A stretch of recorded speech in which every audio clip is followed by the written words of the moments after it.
everybody. Welcome back to Happily Vogt, the podcast where two kindred spirits believe that the pursuit of happiness is the same thing as reading a good book and being able to talk about it. We are your hostesses, Brooke and Beck. And I'm aggressive. I'm a little riled up. You're welcome. We had a bit of a conversation before we started recording. Got me a little riled up. It's okay. It's actually Emma's fault. You know, there's sometimes you just gotta readdress things. Anyway, welcome back. Just remembered. Yes. I gotta get the episode from you before you leave. Oh, I'll email it to Yes. you because it wasn't done. Okay, yeah. And that worked really well when you, after the 2 attempts. Yeah. Anyway, that worked really well. Now I just have to remember then to upload it. Yes. Anyway, so sorry. That's not relevant to you. In case you want to know what she's talking about, last week I emailed her the episode that came out on Wednesday, but it was supposed to come out on Monday and someone forgot to upload it. It's okay. We're not professionals. By any means. So... At least it came out the same week. I mean, yes. Yeah. And if you've been with us through, when we were just audio, that's something you're probably used to. I mean, we still have 2 episodes from last season that aren't. I know. At this point, I am 2? going to. It's 12 and 13? Yeah, 12 and 13. I'm pretty sure. I thought, in my head, for some reason, I thought it was just 13. Oh, well, maybe I did 12 and I don't remember. I'll look later. I'm probably wrong. Okay. She often is. Probably wrong. But I'm often wrong too, so. Oh, goodness. I know that I feel like it doesn't really matter at this point because if you're watching us, you're watching current. Right. You're not going to go back and rewatch season 3. Mm-hmm. But we are going to eventually get those done. I'm taking off a couple days next month. And I'm probably going to work extra on those on the days off that I took off. So. Nice. And I think if you have several days off, you'll be able to blaze right through it. Yeah. That's exciting. It doesn't take long to do them now at all. Yeah, I know. You're like the very first episode took me literally 8 hours. It may even have taken more, but it definitely took 8 hours. Yeah. Now it just takes about 3 because I just have to watch it through and I'll cut something out and I'll save it and put it in another folder for bloopers or whatever. I don't do that for every episode anymore. I do have a blooper reel though. Sometimes we've just gotten better about just talking. And that too. And I haven't, like this last one, it's still an hour and 20 minutes. I didn't take anything out. Yeah. Even the part that I said, I'm going to cut that out. You said, no, leave it in. So I did. And I put some funny stuff up there. So. Oh, and that one was, we hadn't talked in 2 weeks. Yeah. So that's kind of normal. Yeah. So. When we don't talk. Some people have 4-hour podcasts. Oh, that's insane. I don't know who's watching those, but that's somebody. And there's nothing really wrong with a 4-hour-long podcast, but no. I'm not good. Right. I just don't have that kind of Maybe time. I listen to it at work or something. I don't know. I'm not listening to it. There are some people like my mom, Tracy, who they are able to listen to things at work, and they are so lucky. But, yes. Yeah, anyway. Yeah, when I was driving to and from work, I would listen to, an hour-long episodes, and it'd be an hour there, an hour back, and if I wasn't listening to an audiobook. Right. To get through all those chapters. Anyway. I'm gonna pull my hair down. There we go. Isn't she pretty? Stop. Okay. Becky has a quote. I do. Are you proud of me? I am. And after you have a quote, I have a haul. Ooh. I don't have a haul, so. All right. Let's see where to start this. I think I'm going to start just at the top of the page because I'm not sure where to start this. Until the very day war was declared, the official functions of the White House were carried on. This is World War I. I shall never forget the amount of humorous trouble caused by the necessity for special double diplomatic dinners and diplomatic receptions. Sorry. After all, until America actually entered the war, there could be no difference made between the Allies, and the Central Powers. Their representatives in Washington, however, could not be asked to dine together. So in place of the one annual diplomatic state dinner, there had to be two. And the same thing was true of the diplomatic receptions. During those days, we had as well a certain amount of difficulty with the white cooks over their war sympathies. I remember that in April 1917, we had a Swedish head cook who was quite pro-German, and a French second cook, and an Irish third cook. This sounds terrible already. Reports filtered up to me 3 or 4 times that there was a lot of wrangling going on in the kitchen. And just before luncheon one day, I went below stairs. When I got in the corridor within 20 feet of the kitchen, I thought I was going to an old-fashioned Irish wake. I opened the door and looked in, and all 3 of them were going at it in good style. Finally, I made myself heard over the din of the battle and laid down a strict order that from this moment on, if there was any more war talk inside of the White House by any of the servants, they would have to get out immediately. That's funny. All right, you said like dining diplomatic dinners or something. It was just like the alliteration was like, say that 5 times fast. Yes. I slowed down to read that because I was afraid I was going to bungle it. Sorry, that's why I laughed. I was like, oh, that's a doozy. For me. It's a mouthful. Yeah, that'd be a lot. Oh my gosh, that sounds crazy. Yeah, imagine though, like being at the White House at that time. Being at the White House at any time. Yeah. Like, but back in the earlier days. Mm-hmm. Whew. He said, don't you talk about the war. Get out. Get out. Not coming to fisticuffs in the kitchen. Yeah. Not fisticuffs. Yeah. I'm old-fashioned. Okay. I have... You know what? I've got a decent tiny little haul. Decent tiny little haul. She's got 20 books. I've got several books on my Kindle and one book coming physically. Ooh. I don't know yet if I'm going to tell you what it is, but I'm just going to... we'll see how I feel when I get there. Okay. Okay. So I downloaded a book. I actually purchased this book. I thought it was on Kindle Unlimited. I got this book because I ended up DNFing something. Oh. Which is so funny. I almost forgot that I did that. So we'll have to mention that. But I found this book and I was like, oh, I'll get this book. I don't know if I'll start it yet, but I'm going to get it. And I went to buy it. Well, I went to see how much it was because I thought it was maybe on Kindle Unlimited and it was not. And when I went to the pricing of it, the pricing area, it was like purchase for $0. And I was like, sure. So I like bought it, but it wasn't, like it was on sale, I guess. It ended up being free. That's nice. And I thought that was kind of funny. Like, did somebody not realize that they listed it that way? Is this an accident? Yeah. So it's called Before You Sleep, 3 Horrors. Oh. By Adam Nevill. Don't read that before you sleep. I know. Look at the cover. Oh, no. I know. I don't like that. I'm going to definitely read it, but I'm definitely not going to read it before I sleep. It's only 65 pages, so it's 3 short stories. Not a big description. Okay. A trilogy of horror stories from the award-winning writer's first collection of short stories, Some Will Not Sleep, and an introduction to the nightmares, visions, and ghastly specters that have been disturbing the sleep of readers for years. In this book, you'll find 2 ghost stories and a tale of ancestral horror. Sorry. I just didn't want to say it. I got a little freaked out.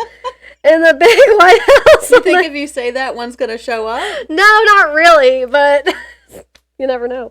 In the big White House on the hill, angels are said to appear. When the children left the house, their toys remained. A confused and vengeful presence occupies the home of a first-time buyer. And that's it. And then the rest of the words are blurbs.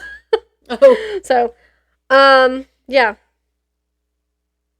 Sometimes I just don't like to push my luck. Then I got this book as a part of Amazon's First Reads program. So I did not have to pay for it. I was going to say, so you didn't pay for this one either, right? Thank you, God. Yeah. But it sounds interesting. It is called In the Great Quiet, a novel by Lauren Vogt. Sorry if I'm saying your last name wrong. And I'm going to read the synopsis. So, good luck, everybody. A pioneer unwaveringly endures the Oklahoma frontier in an epic adventure about a woman haunted by secrets and searching for home. A cannon booms at high noon, and the race begins in the Oklahoma land rush of 1893. Amid the crowd is Minnie Hoops. Tenacious and fiercely independent, she is determined to endure the brutal frontier and create a life of her own. Guarding her solitude, she distances herself from bordering homesteaders and finds peace under the starry nights of the vast frontier. But this is outlaw country, and Minnie soon... I feel like I'm saying her name way too fast. And Minnie soon has the blood of 2 gunfighters on her hands. After a renegade outlaw named Stote? I'm going with Stote. Stote discovers her secrets.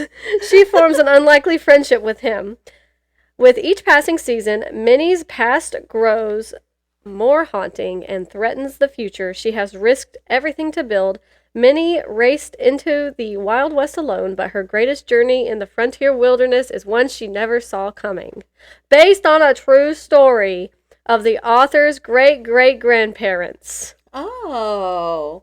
Isn't that cute? How exciting. No, her name's Minnie, but when you say a word so many times, it starts to sound funny? Yeah. That's what was happening to me with her name. So yeah, that sounds interesting. And then I downloaded... this book Katie has been wanting me to read.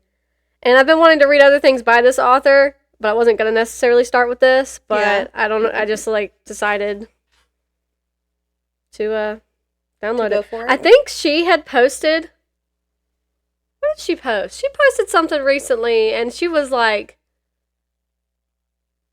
Oh, it wasn't this one. It was a different book. But she was like, this is the best book I've ever read. And I said, Katie, those are bold words. Those are some bold words.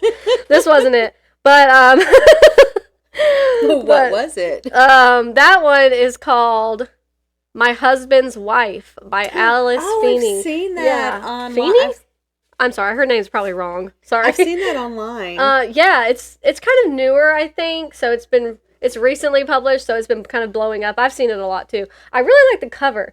And I don't think I really am just kind of putting my mind in other places constantly.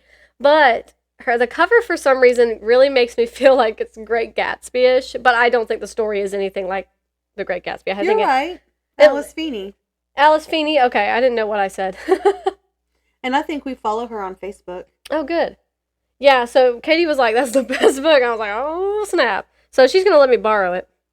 But she's also been wanting me to read this book, which is called... We follow her on Facebook. Oh, she's so pretty. Which is called Run on Red by Noelle West Ihli. Ihli? I'm sorry, Noelle.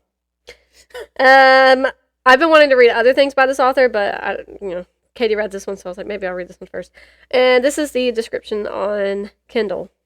A rural country road, no cell phone for miles, no cell phone for miles. No cell signal for miles. A terrifying game of cat and mouse. By the time Laura and Olivia notice the headlights tailing them through the hills, it's too late. Bum, bum, bum. What seems at first like a case of road rage quickly unfolds into It's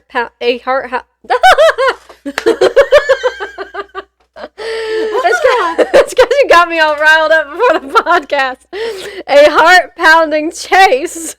I'm screaming into the podcast. And a battle for survival. Who are the men in the truck? What do they want? And can Laura and Olivia outrun and outsmart them long enough to call for help? Even if it means taking their chances in the hills on foot? As their situation grows more perilous, the girls realize that the real terror has only just begun. But flight won't save them from their pursuers. If they're going to make it home alive, they'll have to fight. They need a shotgun. That's what I'm saying. Have the passenger lean out and just shoot Like, some tires out? Like y'all the gotta old just... Wild West, y'all. Pretend you're on one of those wagons and you're being attacked. And just stick yourself out. You know, Austin and his brother have done that. Which one was leaning out the window? Him they or took Clint? turns. I should show you. I have videos. I should show you. Oh, I want to see them for at least sure. I think I have a video. I was never back there when they were doing that. I definitely need a video. Because they were being a little rambunctious. The caucasity. And so... That's the redneck. Yeah, it really is. Oh, and then I have got quite a few books on here. Then I downloaded a book that I've sort of off and on been interested in, but I haven't really dedicated any more thought than that to it. But Lexi just read this series, and she said it was really good. And it's on Kindle Unlimited, so I was like, maybe. It is called Caraval. Caraval? I think it's Caraval. By Stephenie Garber. I think it is a fantasy. Scarlet has never left the tiny island where she and her beloved sister Tella live with their powerful and cruel father. Now Scarlet's father has arranged a marriage for her, and Scarlet thinks her dreams of seeing Caraval, the faraway, once-a-year performance where the audience participates in the show, are over. But this year, Scarlet's long-dreamt of invitation finally arrives. With the help of a mysterious sailor, Tella whisks Scarlet away to attend. Only as soon as they arrive, Tella is kidnapped by Caraval's mastermind organizer, Legend. It turns out that this season's Caraval revolves around Tella, and whoever finds her first is the winner. Oh. And there's more to it, but I don't feel like reading it. But it's a series, and so I think this is why I had never paid much attention to it, because although it seemed interesting, it's sort of circusy vibes. Mm-hmm. And I'm really not into the whole circus thing. But it does sound interesting. And if Lexi really liked it, so, maybe. We'll see. Then I can't tell you that. Actually, I'm not going to tell you one thing. I'll tell you this one, though. This is on Kindle Unlimited. And it is The Girl in the Painting. Yes. By Caleb Crowe. Which I guess we should check our email to see if Caleb Crowe has messaged us. Yeah, Brooke. Yeah. This is what the description says. Robbie is a kind and loving boyfriend as long as you obey the rules. Celine. Not Saline. Celine is excited to be starting a new chapter. She has moved away from home to begin her first job as school art teacher in a quaint Yorkshire? Mm-hmm. Okay, thanks. Village. You're the professional with that. I don't know how professional I am. Life gets even better when she meets the wild and untamed Robbie, with whom she starts a relationship. Robbie is unpredictable and impulsive, and Celine loves the excitement he injects into her well-ordered days. But Robbie soon reveals a dark side. You don't say. He becomes more and more domineering, and Celine finds herself trapped with a man who needs to control her every waking moment. Her only escape is through her artwork, but even there, in the shadowy corners of her own paintings, lurks a disturbing truth she cannot decipher. Desperate to escape from Robbie, Celine turns to an old family friend, Michael, for help, but Michael has secrets of his own, secrets that entwine with Celine's past in shocking and sinister ways. It does sound really good.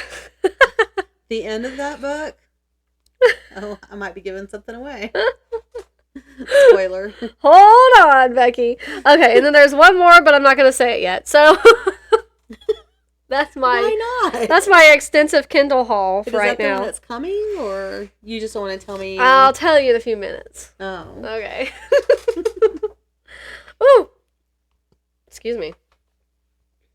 Anyway. Yeah.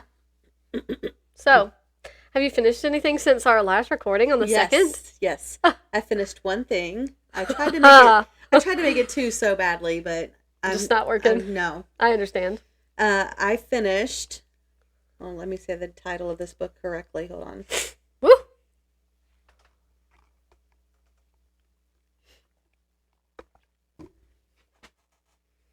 I look like I have a mane. I'm sorry. A mane. Technically. The Girl in the Painting by Caleb Crowe. That sounds familiar. Sounds a little familiar. I don't want to give a lot away, especially if you read it. So I'm going to read these screenshots.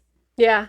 So someone posted, what book are you reading this weekend?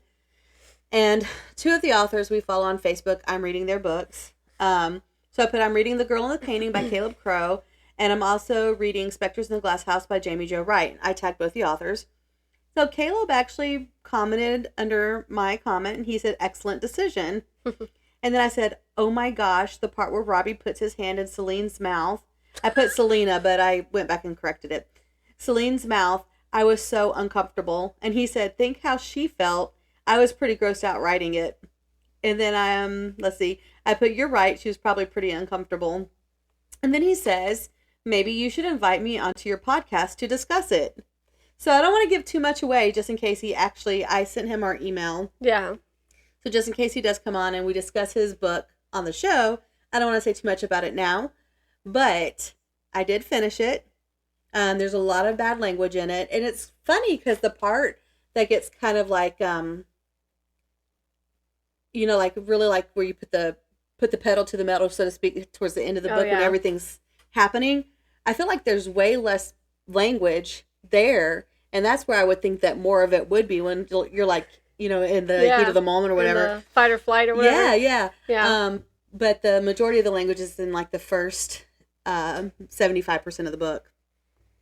As one who doesn't like bad language, I didn't like that part of the book. Right. But the actual story itself was very good, very creepy. I actually wouldn't have minded if it had been a little bit longer in like certain parts of the books if he had taken more time with those parts maybe. But I mean, it was a pretty long book. I forget how many hours it was, like 5 hours or something like that. Look at the pages.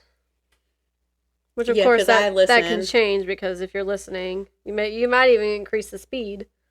I did to finish it, but it was almost 400 pages. So before I increased the speed, it was like 5 or 6 hours or something like that. Yeah. And I increased the speed at the end because I was like really wanting. I gotta know. Yes. But the end of the book is wild. Like it gets to a certain part, and then it feels like he just leaves off, and you're in the future. And then, like, not too far in the future, like a couple weeks or whatever. But then it flips 1,000 years in the future. But then it flips back to the other event, mm-hmm. and then it flips back to the future. And I'm like, it's there's going to be a point where they collide. It's taking me a second to realize what's happening because I'm listening, not reading.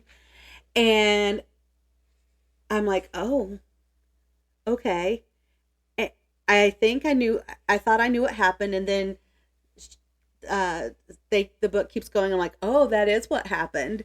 And it's very like wild and almost like you just ram into the end almost.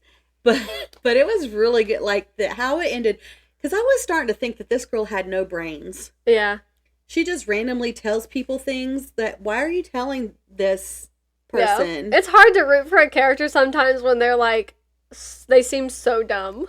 Like, she seemed intent on getting herself injured or killed. Yeah. It really felt like that. Yeah. And so it was really good. I really enjoyed it. I hope he does come on the show. Hope we get to talk to him about it. I do have questions that I always want to ask people who write books about people who have like these urges to kill people or to hurt people. Like, so you're not like that, I hope. So what inspires you to write this? Right. Like, those kinds of things. Like, I really hope he does come on. That'd be so cool to talk to an author about their book. And mm-hmm. So it was really good. Yeah. I enjoyed it. I'm glad. Yeah, it sounds good. I think I would enjoy it. Yeah. So you So that's all you finished. You just finished that. Okay. Yeah. That's good. That's good. I almost forgot you were reading that one. So I finished 2 things. Okay. One of them feels like so far away now. Mm-hmm. And the first thing I finished was Homecoming by Cass Morgan, which was the 3rd book in the 100 series by Cass Morgan. And it was pretty good. So far I've enjoyed all of them. I originally said I think I enjoy the books more than the show, and that's for the most part true. There are some aspects that they added to the show that I would have liked to have read as well. So I was kind of hoping that, and there's one more book, so there's a chance for some things to happen. There's really just one event I want to happen that happens in the show, just because I think it was, for the show's dramatic effects, it was a good choice. Oh. Do you mind? But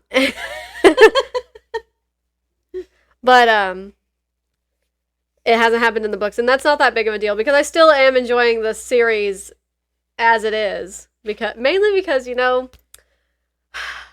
like with Twilight, I wanted Bella to pick Jacob, and she's dumb and doesn't do that.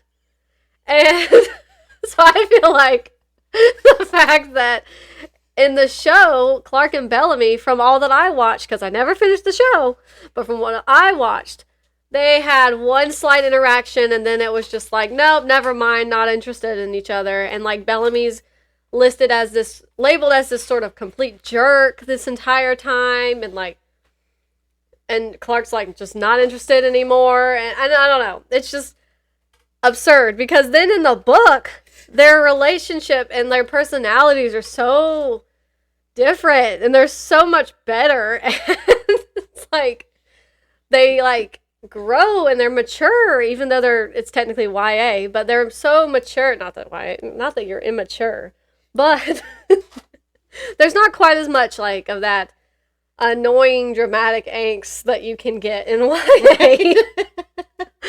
But they're just daily life with a teenager. Right.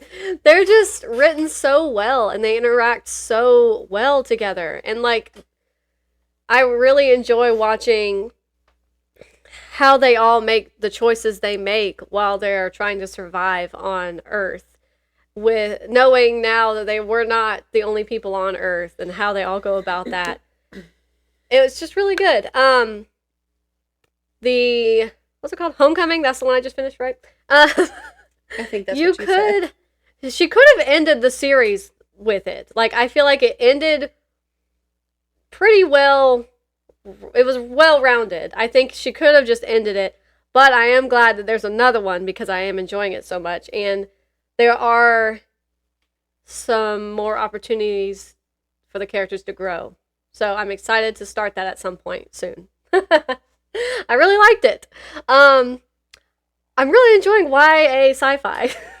That's so far one of my favorite kind of subgenres of sci-fi to read. So you like YA sci-fi rather than regular YA? Typically. Because I also finished something else. Oh. And it was a slam dunk. Well, tell us about it. I finished, what's it called? Good Girl, Bad Blood. Oh, yeah. Oh, yeah, girl. I finished it at 2 a.m. Okay. She said, by golly, I'm going to have this book read. Oh, it was I couldn't stop. I couldn't stop. So you're a little tired. Yeah. That's why you need us to go by Duncan for you? That's what I said. Good job. If you're stopping by Duncan. That's funny. Can I place an order? It was so good. It was so good.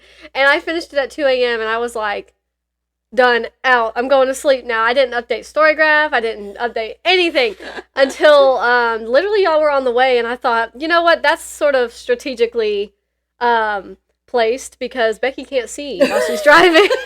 She can't cheat. She can't find out. Let's see. The first one. So that is what I finished was Good Girl, Bad Blood, which is the second book in A Good Girl's Guide to Murder, the series. I just want to read you the synopsis for the first one, which I also loved. I really liked that story. It was really good. And when I finished this one, I was like, I can't believe it. I like it more than the first one. It was amazing. It was so good. I also think I enjoy, let me read the synopsis for the first one first. So this is what the description says for A Good Girl's Guide to Murder, which is the first book. Just kidding. Let me scroll down. Everyone in Fairview knows the story. Pretty and popular high school senior Addie Bell was murdered by her boyfriend, Sal Singh, who then killed himself. It was all anyone could talk about, and 5 years later, Pip sees how the tragedy still haunts her town. But she can't shake the feeling that there was more to what happened that day. She knew Sal when she was a child, and he was always so kind to her, so how could he possibly have been a killer? Now a senior herself, Pip decides to re-examine the closed case for her final project. At first, just to cast doubt on the original investigation, but soon she discovers a trail of dark secrets that might actually prove Sal innocent, and the line between past and present begins to blur. Someone in Fairview doesn't want Pip digging around for answers, and now her own life might be in danger. And that was good. That was a really good story. What's even more fun about this series so far is that, so in the first book, it was for her high school project. So she was doing all this research, and, she ended up getting, a murder board put together, and, that's in the book. You can see it in the book, and her notes for interviews, and then, her recordings for interviews are all laid out in the book, and that's always fun to... Yeah, that's cool. ...to read. And I bet they are good audiobooks. I know my friend Katie... Our friend Katie, Katie, listened to all of them, and I was like, I bet they were good audiobooks. I do suggest if you read them physically so you can actually see everything, because I enjoy that, but, you can do whatever you want. Just read them. So this one involves someone who's murdered. The second one involves somebody who's missing. And I think I enjoy a missing person story more than discovering who killed somebody. Yeah. I enjoy both, but there's just something about, I think it's the hope that they could still be alive. Yeah. That really just gets me going. Find them. Where do they go? This is the description for the second book. Pip is not a detective anymore. With the help of Ravi Singh, she released a true crime podcast about the murder case they solved together last year, which was the murder of Andy Bell and maybe Sal Singh, which is Ravi's older brother, so he had this personal connection with it. About the murder case they solved together last year. The podcast has gone viral, yet Pip insists her investigating days are behind her.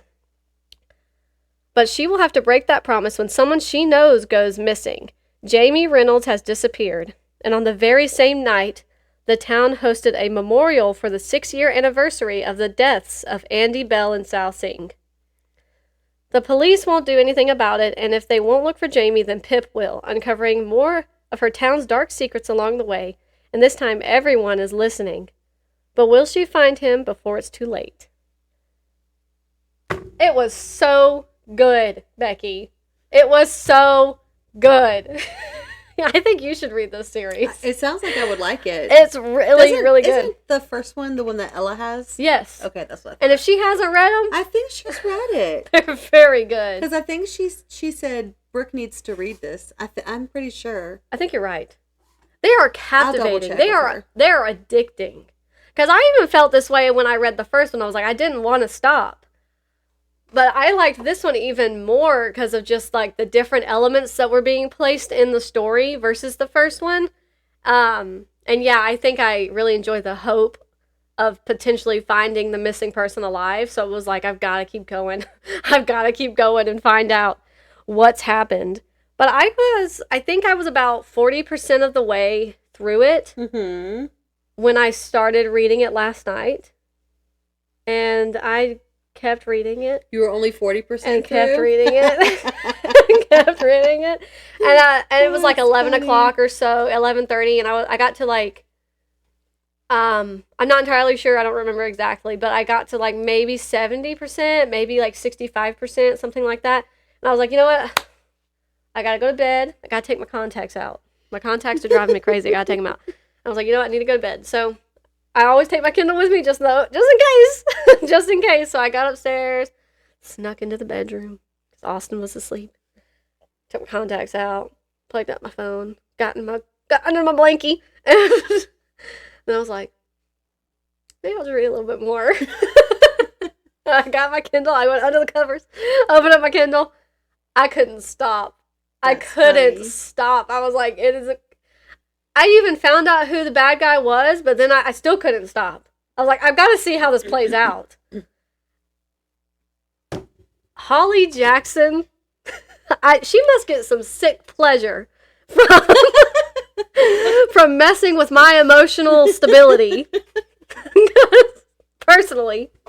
Because you start off like, it's just like such a suspenseful, twisty thriller, and you're like, I've got to find out what's going on. Mm-hmm. And it literally, Kaylee said it right. I didn't even say this at first, but she was like, those are addicting. I get it. And I was like, you're right. It was addictive. But then you get to a certain point that something has happened, and it was like Holly Jackson reached into my chest cavity, mm-hmm. pulled out my throbbing heart, and stomped on it. But it's the way it took that turn, because it was totally unexpected. I was shook. I was like, don't cry, don't wake Austin up. He's got to work in the morning. It was rough, but it was so good. There is some choice language here and there. Honestly, it's really not that often. I don't think it's that bad. Mm-hmm. But you know how breezy I am with that kind of stuff. But There's no cussing in this book at all. Which one was that? I don't remember. But there was definitely cussing. Yeah, there was. Oh, wait, I think that was the Riley Sager book. Lock Every Door? Yeah, I think it was Lock Every Door. And you're like, yeah, there's not a lot of cussing in here. I haven't even noticed.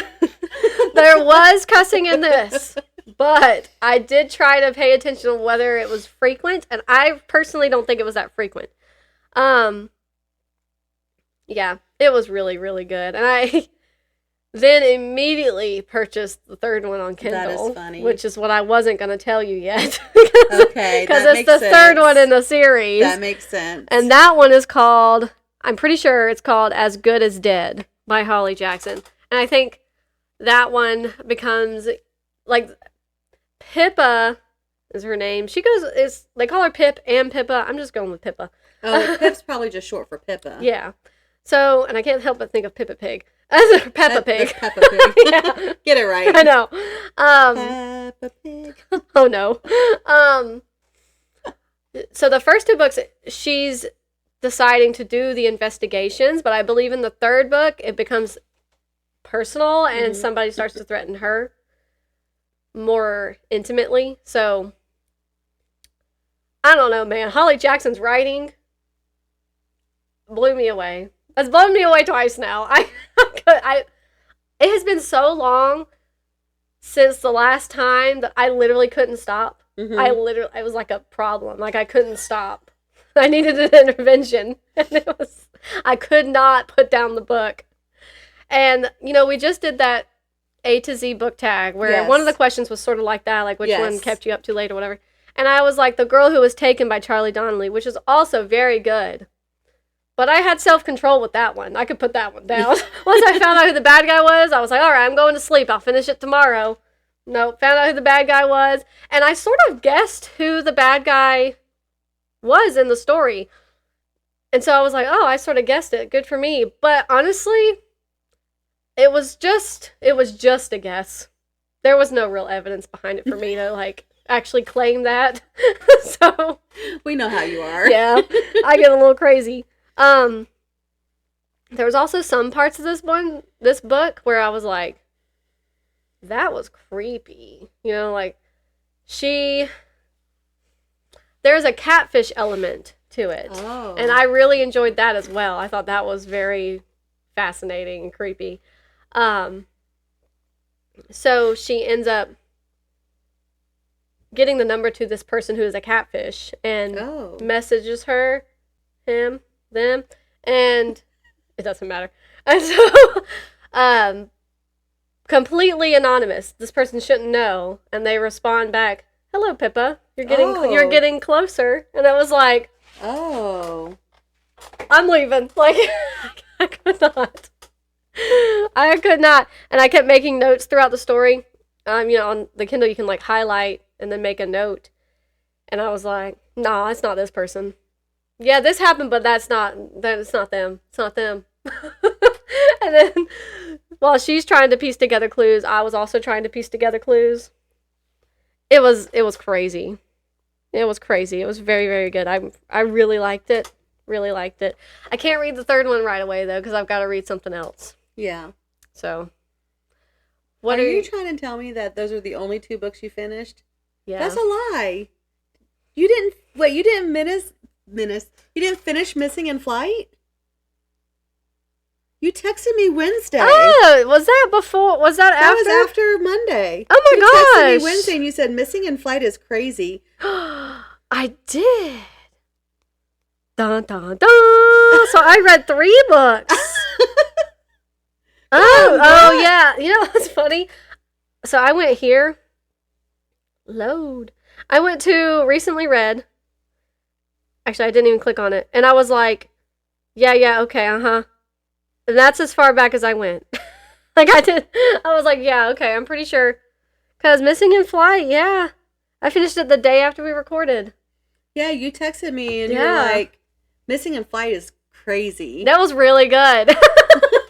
Yeah, so actually then I finished Missing in Flight first by Audrey J. Cole.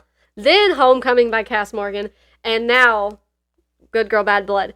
Missing in Flight was really good. And it was, like, so stressful. Because, like, you know, I've said this before. But even before having a child, things like missing children would have stressed me out. But, like, even now having had a child, it's, like, tenfold. Like, it's just so much more. And, yeah, that one was really good. So, I can't even think of her name now, but she gets on the plane with her baby, and she goes to use the bathroom, and she tells, I already told you this, but the girl next to her, "Can you watch him for a second so I can use the bathroom?" Because he was asleep, and she didn't want to wake him up, and blah, blah, blah, blah, blah. Personally, I think I would have just held it. But I'm not going to judge. Michaela, that's her name.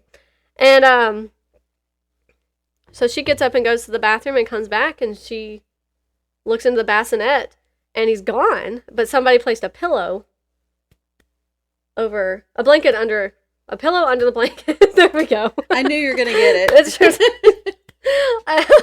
it was eventual. To sort of pretend the baby's still there. And, rightfully so, she loses it. I'm like, girl, you better find that child. And, it gets crazy. And it gets so upsetting because it's like, at one point, they don't even know whether or not, like, detectives and the flight attendants, like, nobody knows whether or not to believe her because of her mother's medical history. Mm-hmm. And they're like, "Did you actually even bring a baby on the plane?" And they start to go through all of these, like, all of this camera footage. And, yes, she had a baby wrap on, and there was something there, but nobody actually saw with their eyes a baby. And so it's like they go back and forth between whether or not they should even believe her. And she, is trying to be as respectful as she can because you're on an airplane. There's a lot of things you are not supposed to do while you're on an airplane because it can risk everybody's lives. And so she's trying her best to, like, respectfully and safely go about looking for her child on this plane. Mm-hmm. And people are just, like, people on the plane, passengers are just like, some of them are being compliant and helpful, and others are like, "No, you can't look in my bag." And I'm like, "I'm going to tear your bag to shreds if you don't let me look in your bag. You're either going to let me look in your bag, or I'm ripping it apart." Brooke's getting tackled and arrested by air marshals. Oh, I would have, that would have been bad. That would have been bad. So, and that's another thing that, like, really gets me and irritates me is people just, like, not believing her. It was, like, just not believing the hunches she had, and, like, just take the 2 seconds to look into this. Just do it for 2 seconds. She can stand there, you can tie up her hands, but, like, look into these suitcases, look into the things. I can't think of what they're called. The overhead compartments? Yes, overhead bins. Yeah, that's what I wanted to say. You know, I can't really reach them. I don't ever interact with the overhead bins. I have the same problem. Yeah. That's why I'm not a flight attendant. Yes, why I'm not a flight attendant. And I'm sort of terrified of flying every time we do go. Oh. But I've gotten better. But it's like, just do that for me. Just look in it. Because, like, yes, you might think I'm lying or I'm, losing my mind, but what if I'm not? Like, that is my child. And if you think I'm going to get off this plane. And also, I mean, if you just want her to shut up, look in the bag. Right, just look in the bag. And there were so many people that were like that.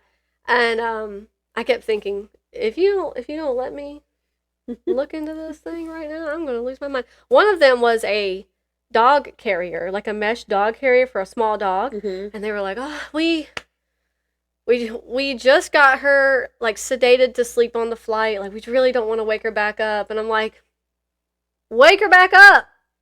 Who cares? I don't think they'd wake up just opening the... I know. I was like, that's suspicious. Like, just let me if that dog is drugged, let me just open it up and look inside. I was like, yeah, I was getting heated. And of course, then there's turbulence, and then the pilots put the seatbelt light on, and everybody's like, no, you've got to sit down. So she has to just sit there in her seat, thinking in her mind, she's like, what if my baby's in that overhead compartment? And we're going through turbulence right now. It's just, it was nerve-wracking. It was, and then when it hit the fan, it hit the fan hard. I was like, oh my gosh. And I was originally going to read this going to Colorado on the plane, but I got scared because I don't want to read anything about a plane crashing while I'm on a plane. Yeah. But I was like, on the way back, I was like, I'm pretty sure it's just a thriller set on a plane. I think the plane's fine. Right. I think everybody's fine. Still don't read it on a plane.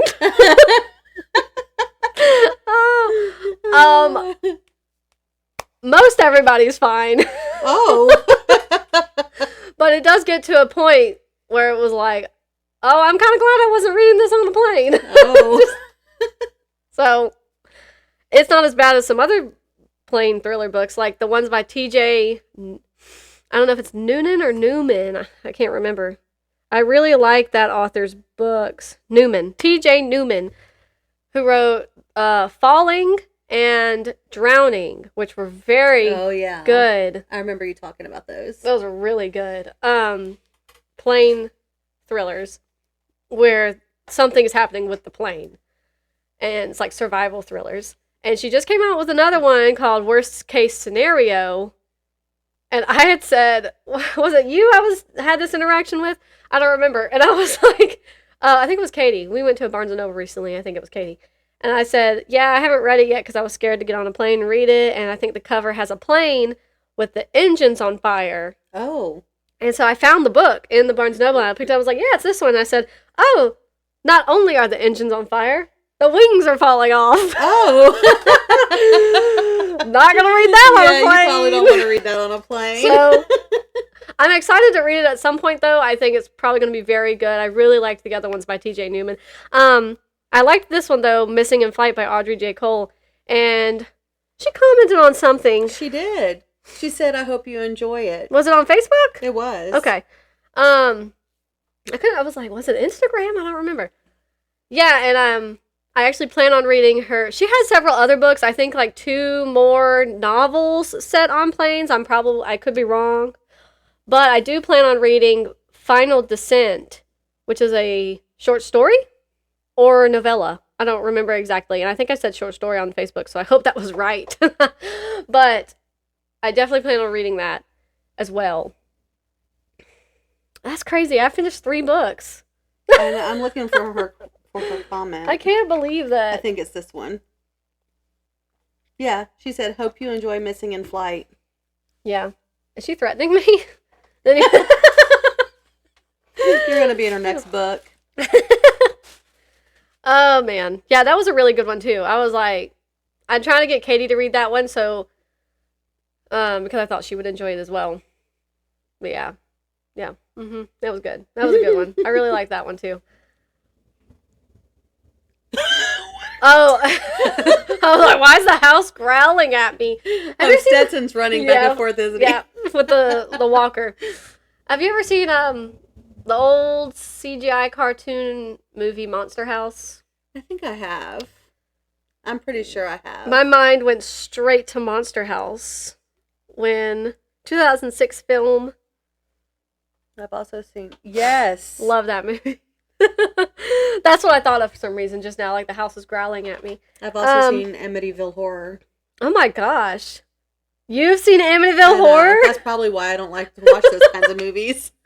That's crazy. And I was young, too. When I oh, no. No. Only part of it, probably. Yeah. My dad was probably watching it. Probably. I think I watched that kind of young. But for, like, how do I say this? But for me, it wasn't too scary because of how much older it was. Yes. I think that's why, that's another reason. They did remake it more recently. No, I haven't seen the remake. And that one, I don't even know if I have. But, they've made a lot. There's also, like, what do I want to say? You know when they make,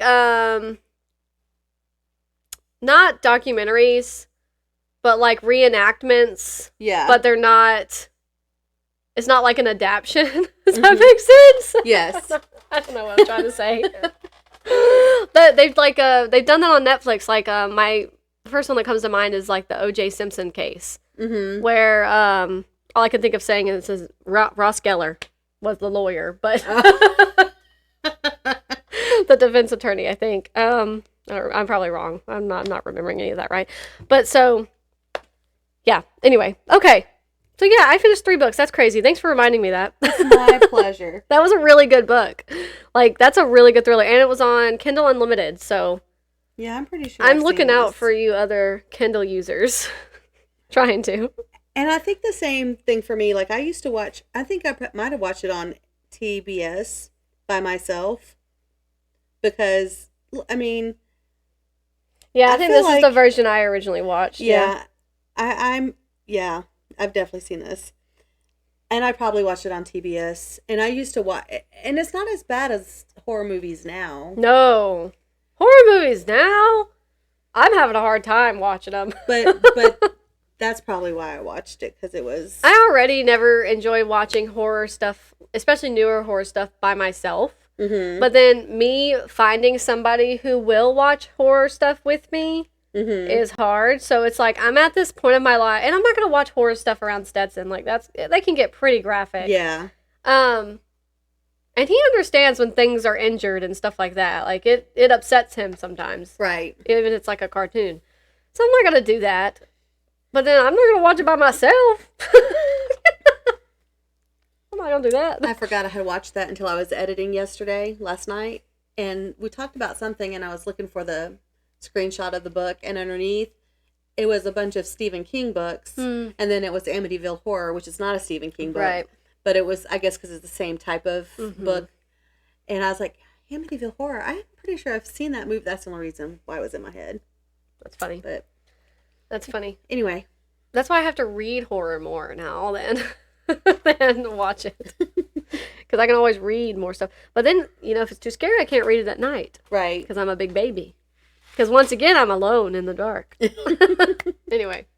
What are you currently reading? Okay, before I move on to what I'm currently reading, when I was editing the last episode, we talked about... I did see this, and I was wondering. We talked about the Metamorphosis... the Metamorphosis, and I said, it reminds me of The Fly. Yeah. And I said we should look it up, blah, blah, blah. So, I looked it up this morning while I was finishing editing, and it said, yes, David Cronenberg's 1986 film The Fly was directly influenced by Frank Kafka's 1915 novella The Metamorphosis. Makes sense. Cronenberg explicitly designed the film as his own version of the story, exploring the physical and psychological loss of humanity with the protagonist Seth Brundle mirroring Gregor Samsa's transformation into a bug-like creature. Sounded like you said Bud Light. Bud Sorry. Light. Bud. Yeah, that makes sense. Because when you were talking about metamorphosis, my gosh. We're using words that are obviously too big today. And you know, when you read, you're supposed to be able to... You can say them in your head easier. I can read them easier, Right. too. All in my head. Like, I know what's happening in my head. It's trying to get my mouth to say it. That's right. hard. I thought immediately of the Fly, but I couldn't think of the Fly until you brought it up, so that was good. Thanks, I Becky. do believe, I cannot think of his name, but I bet you will. He's in Jurassic Park. Yeah. Mm-hmm. Oh, we both were on the same page with that one. Dr. Malcolm. Yeah. What's his name? I never know. I have such a problem with knowing celebrities' names. I know his name. But I know him as Dr. Malcolm, Ian Malcolm from Jurassic Park. Okay. I'm sorry, guys. I feel like we're going all over the place today. It's okay. We're almost there. Jeff Goldblum. Yeah, that's his name. I knew that. Okay, moving on. Sorry. Okay, continue. You go. No, go ahead. I got somebody to purchase Rift by Thomas Asher. Who I don't know. purchased? So I am also, not only am I on Storygraph, and now I'm reluctantly on Goodreads again, I am also on Fable. And I think my name is just Brooke Bates. So if you want to be friends on Fable, go for it. When I finished that one, I had put this review, boop, and I was just saying how awesome it was, and that if you like Jurassic Park and Annihilation, this is probably something up your alley, whatever. And somebody commented, said, Raven Reads, I don't know who that is, but good job, Raven. Immediately adding to the cart, this sounds amazing. I said, I really enjoyed it. She said, I just found it on Pongo for $5. Legit bought it as soon as I read your review. Sounds right up my alley. Thank you. And that made me so happy. That's exciting. For Thomas Asher. And the fact that I could recommend somebody a book. And that they blatantly told me. That's why they got it. Yeah. So I'm glad. I hope a lot of people read that book. It was really good. Especially if you like that kind of story. Right. So yeah, sorry. That's what popped into my head. I've got other things to say, but we're moving on to what you're currently reading. I'm currently reading 3 things. Holy moly. I know. Don't get overly excited. It was 4 until last night when I finished that other book by Caleb Crowe. Yeah.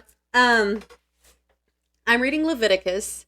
Oh, okay. Because I'm in our Bible class, this segment, we're studying Leviticus and Deuteronomy. And so I'm in chapter 11. I'm supposed to be in chapter 12. I'm a chapter behind. But that's okay because I'm going to be ahead by the end of the week. So whatever. I started a little bit late in reading. And so I'm just listening to that in the morning while I'm getting ready for work. And then listening to a book on the way to work and a book on the way home from work. So I'm still reading Secrets of the White House, but I am farther in the book than I was last week. That's all that matters. I think I read in it one day. It's hard when it gets like stuck there in your current reads and you keep not going back to it. Yes.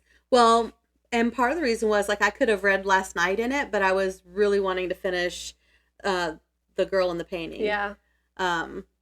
So good. The title was good, right? I like the title too. And then the other book that I'm reading is Specters in the Glass House by Jaime Jo Wright. Not Specters. It's an almost 11-hour book, and I think I have like an hour left. Oh, wow. Okay. So what's that? I mean, it's about specters in a house? So this is a really cool book how she wrote it. So it's set in 2 time periods. Oh. It's set in 1921, and it's set in present day. Okay. So this girl, both of her parents have basically just died. They died within a year of each other. It's the first year of Prohibition, or like the the start of the second year or something like that. Like it's just after Prohibition started. And her father owned a big brewery in Milwaukee. They were very wealthy because of the brewery. I'm not sure if he started it or if it was his father's before him. Obviously World War I has been a thing at this point. His mother was German. Her mother was German, excuse me. And so that was kind of like a, eggshell thing because of the Germans. Right. And he didn't want to give up his brewery, but he wasn't allowed to brew anymore. But he didn't want to make soft drinks. So basically they lost almost everything. When he died, all of their accounts were settled. I think her mother died first and then her father died. And so the only thing she's really left with as her inheritance is a summer house where her mother actually lived all year long. And so she only saw her during the summertime. And her mother had this butterfly house. She loved butterflies. And she had monarch butterflies and she took care of them and everything. And when she was buried, they buried her in a sarcophagus in the butterfly house. Oh, wow. And things start happening. She can apparently see ghosts because on the very first day she gets there, she sees a maid. And she asks the butler who that was. And he said, who was? And she said, the maid. And he goes, what are you? And he says, we don't have a maid. She says, okay. Sure. Well, she apparently has seen ghosts before, so she doesn't say anything else about it. Yeah. Because she's pretty sure she just saw a ghost. And she not to alarm anybody. She doesn't want anyone to think she's crazy, so she just doesn't mention the ghost again. Some other things happen, and it flips forward to present day where there are people living in her house, and the one who bought the house is a writer of biographies about, or histories about biographies, but historical biographies, whatever. So many words that can be so right. So many words. He's writing about the girl who's living out in the house in 1921. Okay. So he's writing about her. I gotcha. So you're seeing what is happening for real. Right. And then you're seeing them investigate what happened and their view of what they thought happened. Right. And so then some things start happening in present time. That sounds good. That also happened in 1921. And it's a little creepy. Yeah. And I think she is a Christian writer. She's not like overly preachy or anything, but they talk about faith and how she learned some of the scriptures that she knows. And not the girl in 1921, but the person in present day who's working for the man who's writing the book. Okay. She's his personal assistant. And she's interacting with a ghost in present times. And so some things are starting to come to life that maybe one of the murders they thought happened. So there was a serial killer in the 20s. Okay. And he was known as the Butterfly Killer. And her grandson or great-grandson was like, that it doesn't mean what you think it means or something like that, or what your idea of the murders isn't what happened. So I'm thinking, well, he just killed butterflies then. Maybe that's what they're... But no, so... How unintimidating. So he actually murders 2 people, possibly 3. But for 2 of them, when he places their bodies, he places butterfly wings on their eyes. Creepy. Extremely creepy. So in the present day, she finds... I love a serial killer story too, though. In the present day, she finds bones and butterflies that have been squished and like just torn all to pieces. Yeah. In her bed one night and in her car another day. So she thinks that she's the next murder victim, even though this is like 100 years later. Right. It's somebody else finishing their legacy or continuing the... Yeah. So that's where I am, and I'm so I really want to finish. I can't wait. That to finish sounds this really one. good. It is really good. You said butterflies on their eyes.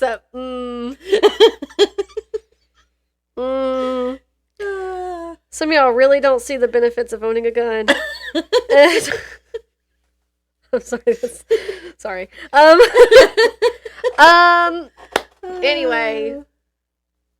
Okay. You so go back to your story now.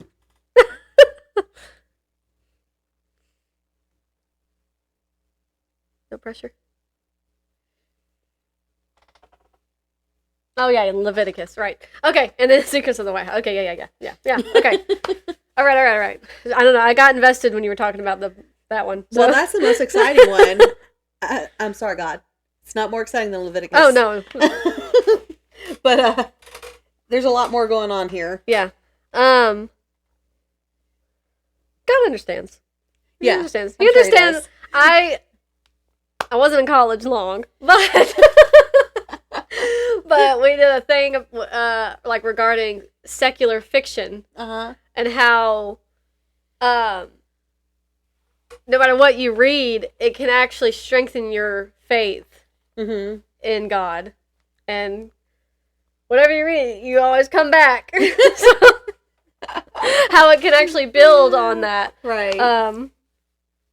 I think that's neat though. I really enjoy that when you can read like anything and think that way. Like I feel like there's some people who are like, "Oh, you read that topic, but you're supposed to be a Christian." That's like that's not what that means. You know what I mean? Like I'm a Christian who's strong in their faith, so yes, I can read anything. But anyway, I'm currently reading Jack Diddley Squat. No, I'm actually so I'm still actually technically. I don't trust you. I'm actually still technically reading Mere Christianity. Why is that the only thing in your story graph? Because I DNF'd something. I almost forgot to bring that back up, so I've been trying to keep that in the back of my mind. Okay. I was reading Before the Sink Overflows by I can't think of the author's name now. Does it tell me? Oh, okay.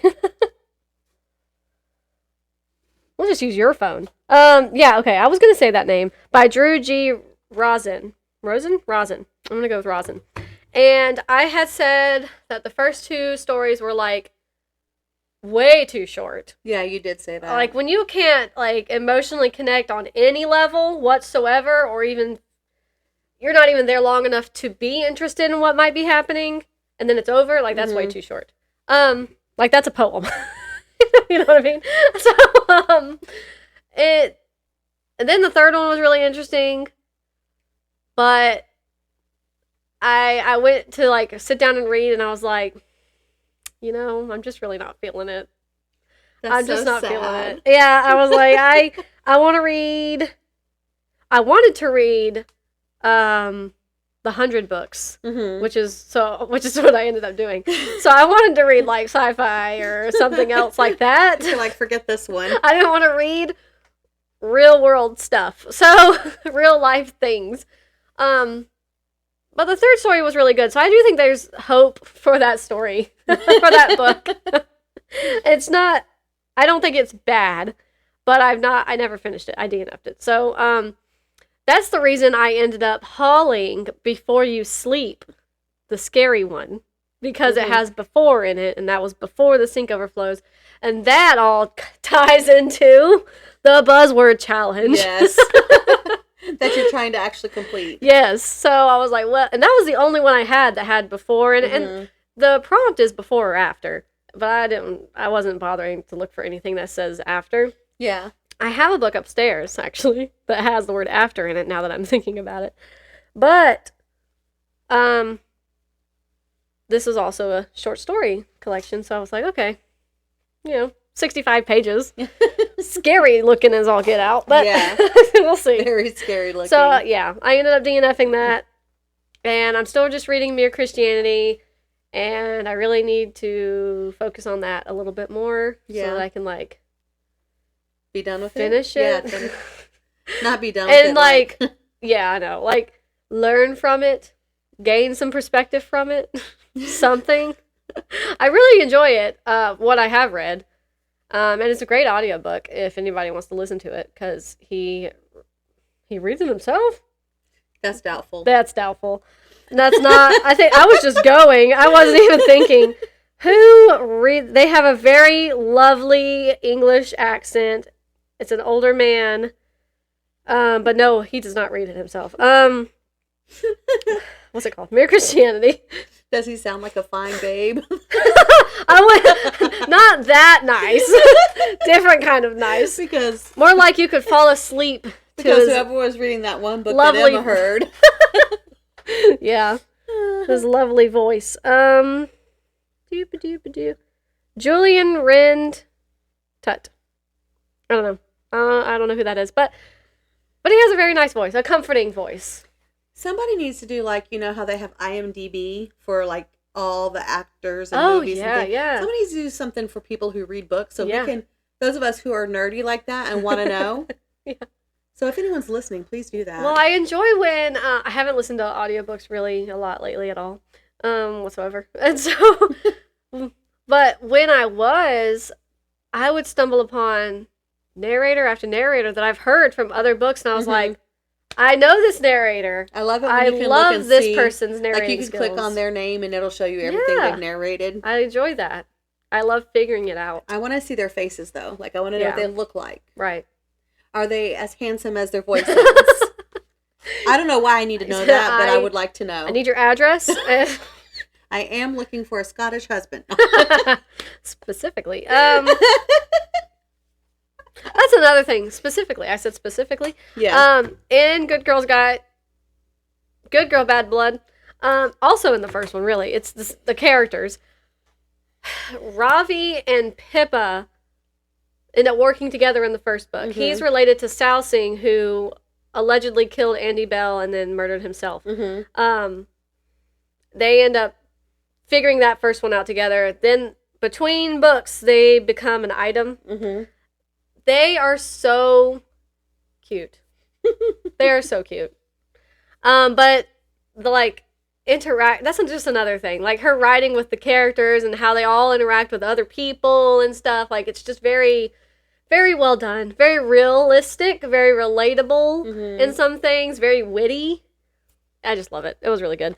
So yeah, I'm only technically currently reading, so a lot of words, Mere Christianity by C.S. Lewis. I have not proceeded any further yet.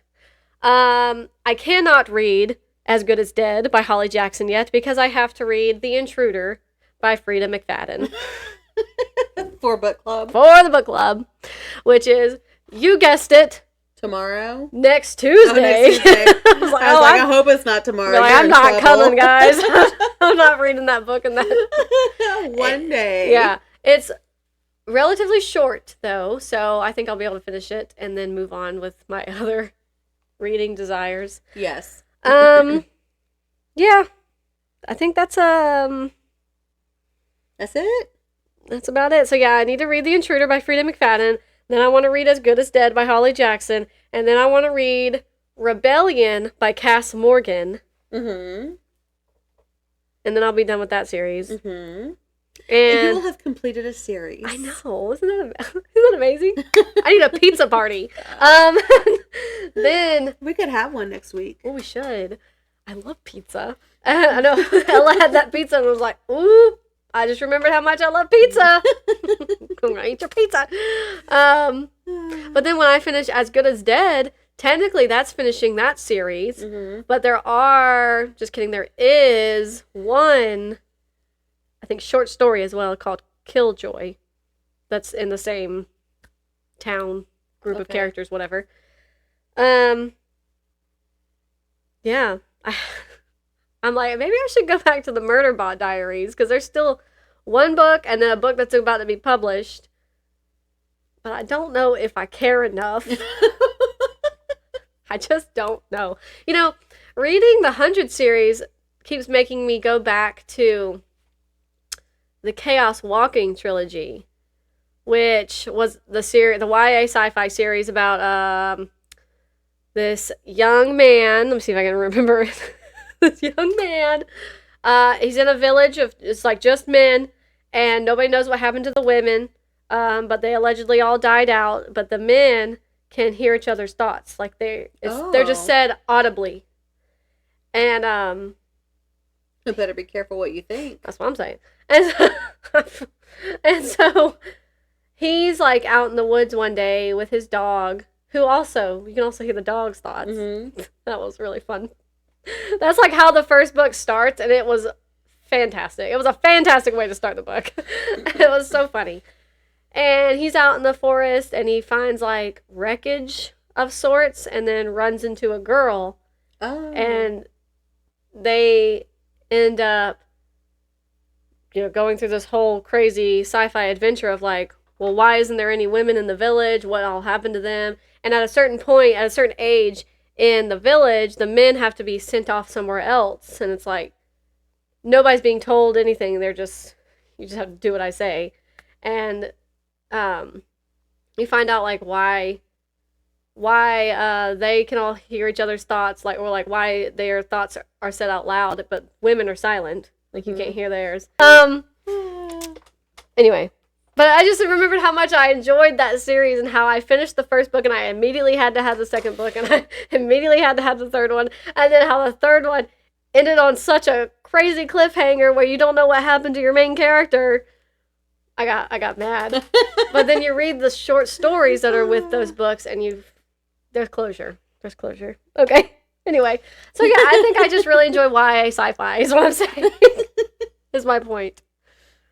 I don't know why I got off on that. So I looked up a breed of my rooster. Mm-hmm. The breed of my rooster. Yeah. Did I ever tell you this? No. So my big rooster, not my 3 Polish idiots. If I have a choice, I'm never getting a Polish chicken again. Mm-hmm. All 3 of them are very mean. Oh. Not very mean, but they're mean. All 3 of them are the ones that have kicked and attacked me, Austin, and Stetson. Oh. But my big rooster, he's chill. He's a good boy. So I looked up his breed because I didn't know what he was. I thought he was some kind of like, I don't know if I'm going to say this right, but like Wyandotte. But I didn't know for sure because, we got the mystery bundle. Right. And so I did some research.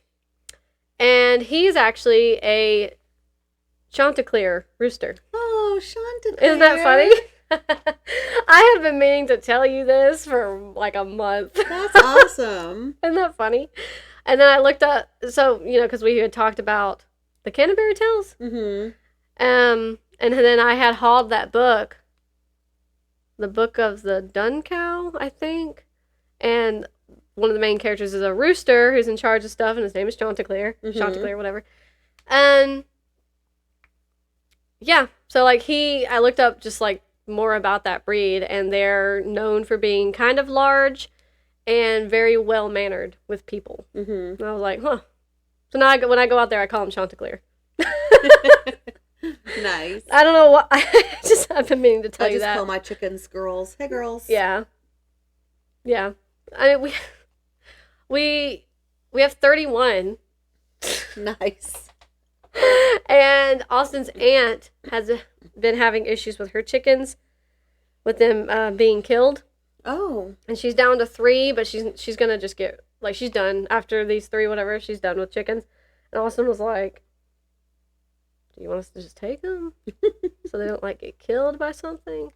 I mean, there's still a risk, but so far our setup is pretty decent. Yeah. But, so I don't know. We might be adopting 3 more. Because, I took Kaylee's 5. Mm-hmm. Oh, no, wait, did I know that? You might have.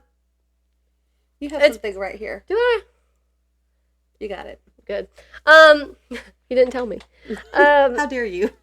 It's been a while since we got them now.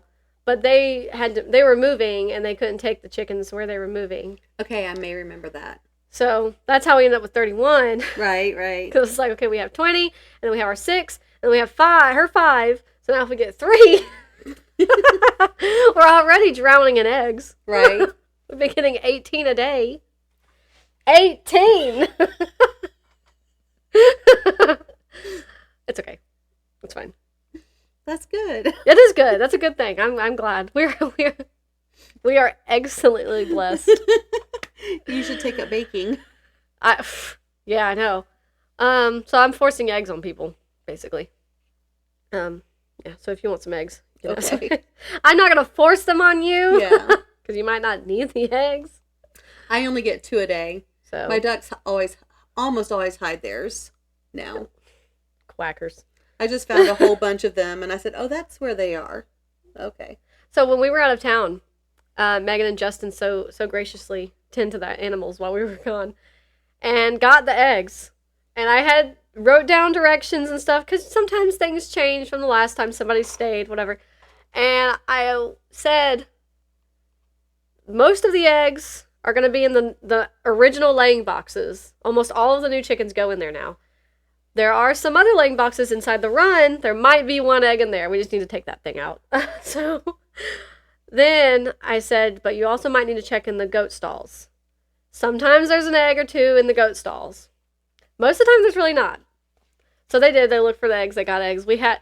Megan said she got like 96 eggs while we were gone. Wow. And had already taken them to I think she took them to Adam at work. Wow. And I was like, she's like, I know why you're giving eggs away now. I was like, yeah.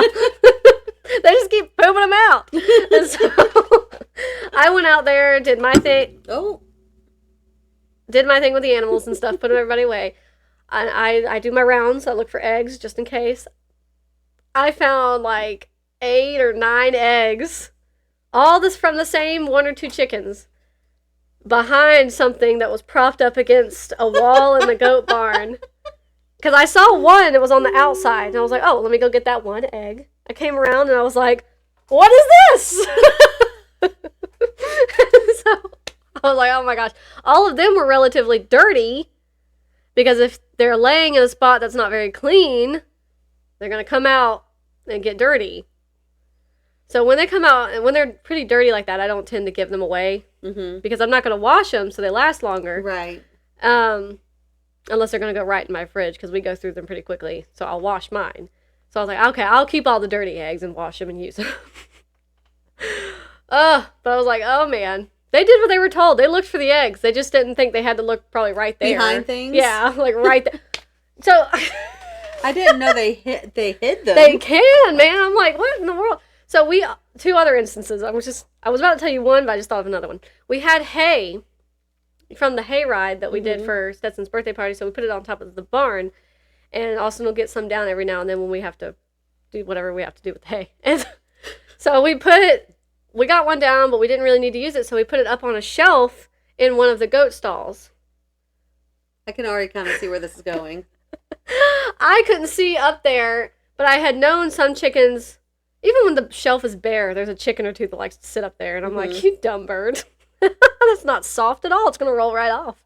And so Austin was out there with me, and I said, hey, look on top of that hay and tell me if there's eggs. And he looked out there, and there was only like 2. But I was like, oh, these birds. And then our milking stall with that milking stand that Austin's dad built. Yeah. There's a blue bucket, so when, you put their head in, they eat out of there. I was just out there this morning letting everybody out, feeding everybody, and I was like, is that an egg? There was an egg. There was 2 eggs in the blue feeding bucket. And actually, so that platform that's right out there, they can jump on it. Mm-hmm. Not the play set, but the other thing. It has brushes on the inside of it. Oh, yeah. Not that they use the brushes. But that's what that is. And we used to keep the hay in there. There was a big black bucket thing that we had the hay in so they could just pull it out. The other day I was out there, there was 1 egg in there. Like, what are y'all doing? It's fine. I know there's a lot of you. They seem like cats. They just get into stuff. Yeah. And they're like, oh, let's lay an egg here. Yeah. Not that cats lay eggs, but they like to get into things. They do. Yeah, so I get the eggs every day, because otherwise there's going to be way too many, and then they'll start breaking. Mm-hmm. And then if they break, they'll eat them. And yeah.